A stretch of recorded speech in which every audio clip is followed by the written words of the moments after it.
Hi, I'm James Schillinglaw for Insider Travel Report, and I'm on the Danube once again, and I'm here in Linz, Austria, and I'm on the Tauck Saver, and I'm with Nick Coward, who is the cruise director, I believe, who has been guiding us around the last few days on our post-Asta River Cruise Expo sailing. And we're going to talk to him about Tauck and the river and the Danube and the whole thing on Insider Travel Report.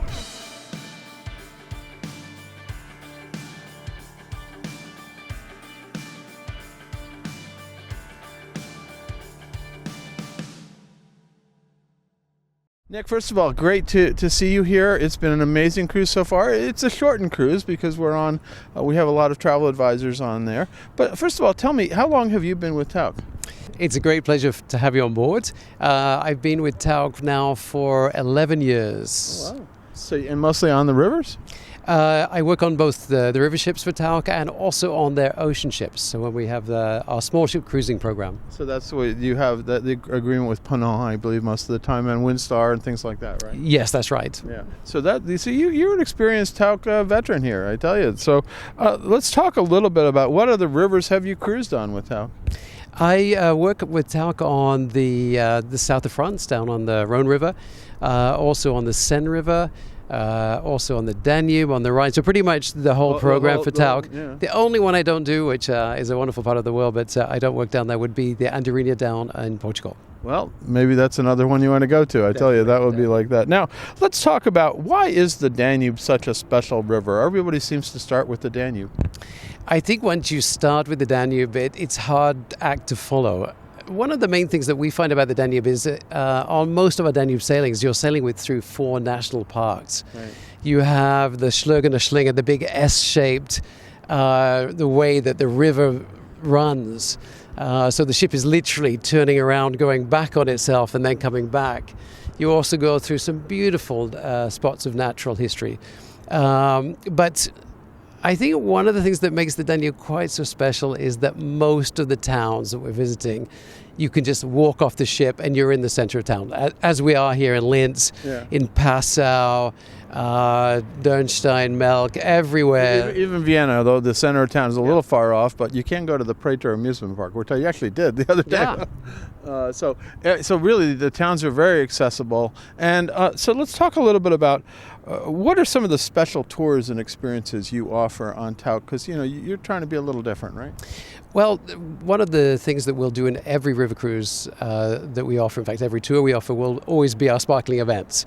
Or these are an opportunity to go and have dinner in a palace with special performances, as we do here on the Danube.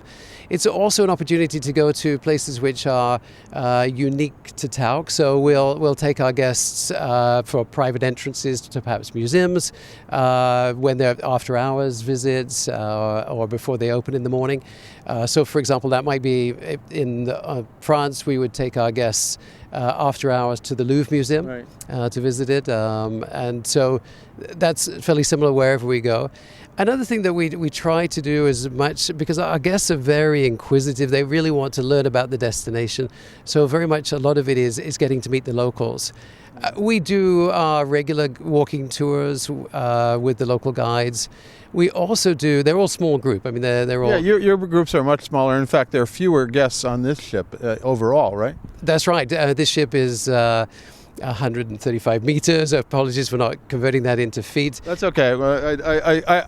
You guys can do the math. Okay? Yeah, it's a standard ship length, but we've maxed out at about 120 guests, whereas many other ships will have a lot more. Anywhere from 160 something to 190, right? That's right, and the majority of that is the fact that on our third deck, we've got 22 suites. Right. So not just 1 or 2, but there's 22 suites. So that obviously that brings down the number of people. The average cabin size is 225 square feet or more on pretty good on the river, yeah, absolutely. Yeah. And you've been on the oceans too, so you know. That's right. Yeah, it's also working on the oceans. I mean, on our ocean ships, we go up to a maximum of about 180, but all small groups. So when we have a smaller groups, we can do a lot more. It's a lot easier. People feel the more personalised service that's on board. There's always space to sit in the lounge. There's dinner is open seating. All those little extra things that we can do. Well, let's go and look at the different places that we visited. And of course, I don't want you don't have to mention the palace's name, but everybody was wowed by the parties that you gave in Vienna, and then we experienced it too. We went to a palace and heard incredible music, and we had dinner, right?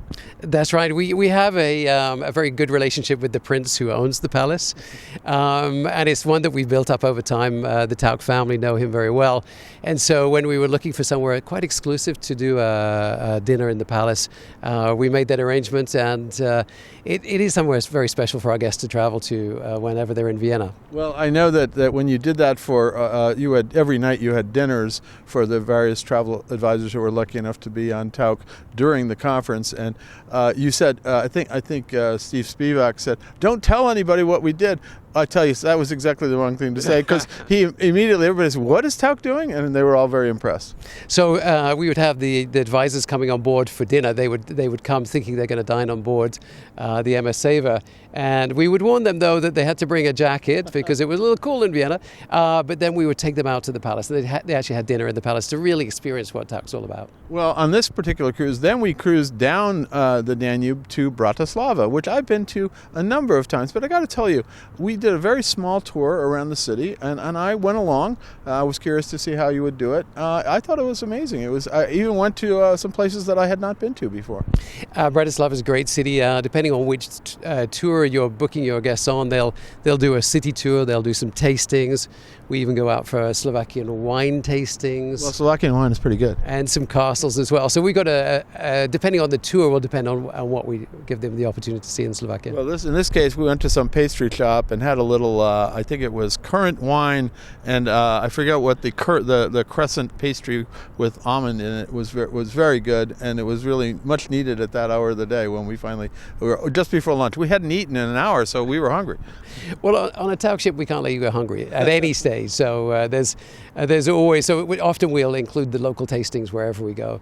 If there's a local baker, in France we go to a little bakery where they show you how to make croissants, like homemade croissants. Oh, you're right away. You're talking about my alley, and actually the croissants on board are pretty good. I got to tell you, you hit it's freshly baked. Now then we moved on to Durnstein, which honestly I have been to so many times, and you do offer sort of the standard tours, but with a twist, right? We do. So we'll offer the opportunity to do the walking tour of Durnstein, right, often with a couple of tastings along the way. But we also offer bike rides as well, and also hikes. So often when the weather is nice and everything, we'll do some hikes up to see the castle. Well, in my case, since I've been there a while, I decided to do my own hike up to the top of the castle, which is a ruined castle, the famous castle where Richard the Lionhearted was imprisoned on his way back from the Crusades, and then there's that whole legend of Robin Hood and all that gets involved in that one. Yeah. And I walked up, and I have to tell you, this is March, so there's not a lot of river cruise ships on. I was the only one on the mountain. I was the only one at the castle, and it was amazing. I wish I could have done it with your guides, but you know what? It was nice to do that differently. You can do stuff on your own, and Durnstein is such a beautiful, small little town. And then, of course, I had to get my apricot jam. Oh, yes. Not only the apricot jam, but also the apricot schnapps as well. Hopefully you had some of that. I had a taste of it when I was there. So anyways, Durnstein, actually, every time I go, there's something different. Now we're here in Linz, and you're doing a lot of tours. I did not go, sadly, up to Salzburg. It's about 2.5 hours up there, 2.5 hours back, but it's a marvelous tour, and I know you guys do it very well, right? That's right. We've taken everybody to Salzburg this morning who wanted to go. We always have optional choices. Yeah. All the excursions that we run are included in the price. So this morning they had the opportunity to go to Salzburg for the full day. We find our guests really want to taste the local food. So what we've done in Salzburg is we've sent them to Salzburg. They'll do the guided tour, and then we've given them lunch money. So they all have money. They can go find their own lunch around Salzburg, and there's a lot of places to eat. And we've given them suggestions of places to go, but that way they can choose where they want to go. They're not having another group meal at the destination or just being left on their own. We'll give them money. We'll tell them all these different places they can go to. Well, I love that too, and I love to go up to the castle in Salzburg, and of course everybody wants to go see the Sound of Music sites. I think I should have gone because the night before, 2 nights before, Sound of Music was on the television, and I watched the whole thing. That was probably a clue, but unfortunately, like you, I had to work sometimes, so I was here, and then I ended up taking a lovely little walk around Linz, and you had a tour of Linz too here. We did. We sent everybody who stayed on board, who would like to, we sent them on a tour of Linz. We do that with our regular guests as well. And we finished the tour of Linz at a coffee shop to try and taste some of the local Linzer Torte. I missed out on that one. I went on my own. I'm going to have to go back. And then this afternoon, we're doing something else. I am going to go on the tour this afternoon, which is, I think I see it way up there. There's a funicular that goes up there, I believe, right? There's actually a historic tram that goes up to Postlingberg. And then from there, on a day like today, it will be spectacular. There's not a cloud in the sky. We had rain recently, so that's cleared all the haze. So this will be a great view from the top there. Yeah, well, I'm looking forward to that because I am going to do that tour. And then, of course, you end, we're not there yet, but you end in Passau, right? And so what do you do in Passau? So in Passau, there's a choice. We are going to send some guests off to Český Krumlov, who'd like to go to Český Krumlov. That's a bus ride, right? That is a little bit of a bus ride from there. Normally we do it from here in Linz, but to allow everybody to see as much as possible for this special event, for the post. It is a beautiful town in the Czech Republic, or Czechia now, I think they call it.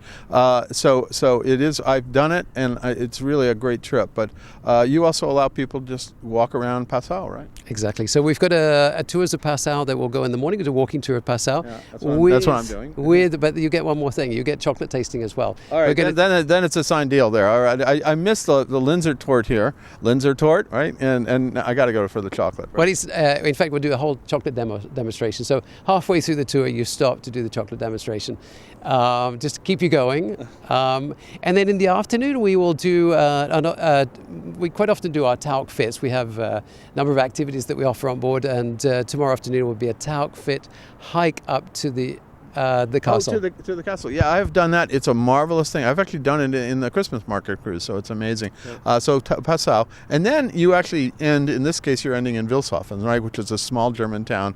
It's a nice town, but that's where you get your terminus and you can get your transfers, which I think you're working on now, right, to the airport. And Munich Airport's about an hour and a half, I think, right? Yes, it's about an hour and a half. So we terminate, most of the time we'll terminate in Wilshofen. Sometimes it's be Regensburg, but most of the time it's in Wilshofen. It's a nice location to do the turnaround. Yeah. Any other destinations you normally visit on the Danube? The upper Danube, I should say, because I know you go lower as well, right?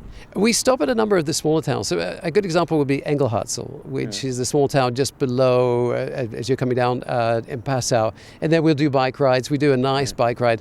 In fact, we do one bike ride. It's one of our longer rides. It's about 35 miles. Oh. And we bike right along the Schlögener Schlinge, this S-shaped bend in the river. It's all flat. It's downhill. We have e-bikes. But... Well, yeah, we were talking about that. The e-bike has revolutionized bike travel as far as I'm concerned. So we always have, we've got our onboard bikes, which in fact guests have taken out this morning. Those are not e-bikes, but when we have the specialty rides like that one, we'll bring in the local guides and some e-bikes for them. Okay. Any other advantages of cruising with Tauck, the Tauck Saver on the Danube? I think what your guests are will find most of all is that when you're traveling with Tauck, first of all, everything's included. You know, your guests don't have to, your clients don't have to dip into their wallet to keep paying for different Unless things. They're going shopping in one of the towns, then they have to dip in. That tends to be where it is. So a lot of it, I think, is the hospitality on board the Saver. Right. Like every Tauck ship is world class. Yeah, it is a wonderful cruise, and I want to thank you for reintroducing me to the Danube. I've done it a few times, but I always find something new, and that's the challenge for your clients out there who might have done the Danube, but there's so much more to see at every destination. And if you're tired of the Danube, they offer cruises all over the place, the Seine, the Rhine, and of course, now the Portugal and the Rhone, and they're all marvelous rivers. So hang out with Nick and see the rivers of Europe. Thank you so much. 2 new ships coming in next year. That's right. And one on the Seine, right? One on the Seine, one on the Rhone. So look out for those new ships. And I just want to a big shout out to all the travel advisors there. Without you, we wouldn't be here, essentially. We really appreciate everything you do. Well, Nick, again, thanks. I'm James Killinglaw here in Linz, Austria, and this is Insider Travel Report.